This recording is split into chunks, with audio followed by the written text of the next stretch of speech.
আপোনাৰ দেশ ও মোৰ চিকুনি দেশ এনেখন শুৱলা এনেখন সুফলা এনেখন মৰমৰ দেশ তাৰ বুজৰতে 100 বছৰ গ'ল বিশ্বজ্যোতিৰ জোনাকীৰ দেশ এতিয়াও নহ'ল মানৱৰ মাজতে আজি দানৱৰ হুংকাৰ পঢ়া শুনা সংস্কৃতি সকলো অসাৰ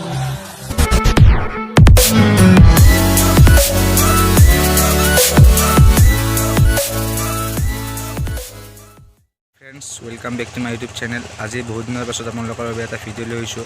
এই ভিডিঅ'টো হ'ব আমাৰ কাৰ আন্দোলন যে চলি আছে আন্দোলনৰ বিপক্ষে আৰু আমাৰ অসমত কিদৰে আমাৰ অসমত আন্দোলন চলি আছে আন্দোলনৰ বিষয়ে আপোনালোকক জনাব বিচাৰিছোঁ মই ভিডিঅ'টোৰ জৰিয়তে। আৰু আমাৰ অসমত ইণ্টাৰনেট সেৱা কাশ্মীৰৰ দৰে বন্ধ কৰি থৈ দিছিল, সেইবাবে আমি ভিডিঅ' চিডিঅ' একো দিব পৰা নাছিলোঁ। আজি 20 ডিচেম্বৰত আমাৰ ইণ্টাৰনেট সেৱা খুলি দিয়া হৈছে, সেইকাৰণে আজি ভিডিঅ'টো লৈ আহিছোঁ আপোনালোকৰ বাবে। ভিডিঅ'টো চাওক, যদি ভিডিঅ'টো ভাল লাগে লাইক কৰি দিব, শ্বেয়াৰ কৰি দিব আৰু ছাবস্ক্ৰাইব কৰি দিব। আৰু এটা কথা, আমাৰ মাজৰ পৰা যিসকল এই কেব আন্দোলন কৰোঁতে যিসকল ল'ৰা আমাৰ মাজৰ পৰা গুচি গ'ল বা শ্বহীদ হ'ল, সেই শ্বহীদ হোৱা ল'ৰাবিলাকক মোৰ ফালৰ পৰা চেলুট জনাইছোঁ। আৰু এই কেব যেতিয়ালৈকে বাতিল নহয় আমি এই প্ৰতিবাদ চলাই ৰাখিম। সকলোৱে যাতে জাগ্ৰত হৈ থাকে আৰু এই কেব যাতে আমাৰ মাজত কেতিয়াও নাহে, বাংলাদেশী যেন আমাৰ অসমত কেতিয়াও সোমাব নোৱাৰে, সেইটোৱে মোৰ ফালৰ পৰা অনুৰোধ আপোনালোকৰ বাবে। এই প্ৰতিবাদ কেতিয়াও ৰখিব নিদিব। সকলোৱে আমাৰ অসমৰ তেজ সদায় গৰম ৰাখিব। আৰু এই প্ৰতিবাদ আমাৰ অকলে অসমতে হৈ থকা নাই, অসমৰ বাহিৰতো হৈ আছে, গোটেই দেশজুৰি এই প্ৰতিবাদ চলি আছে। আৰু এই প্ৰতিবাদ যাতে শান্তি শৃংখলা বজাই কৰে, মোৰ ফালৰ পৰা এইটো এটা অনুৰোধ। কোনো যাতে ক্ষতি সাধন নকৰাকৈ এই প্ৰতিবাদ চলি যায়, মোৰ ফালৰ পৰা অনুৰোধ জনাইছোঁ বাৰে বাৰে। আমি কেতিয়াও কা হওক বা কেবে হওক কেতিয়াও নামানো, আমি কেতিয়াও কেব নামানো, কা নামানো। লাষ্টত শেষত মোৰ ফালৰ পৰা জয় আই অসম।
বিদেশি খেল ওলাই আহ বিদেশি খেল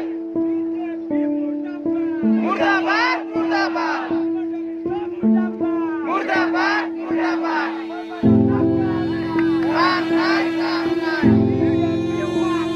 waktu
Thank you.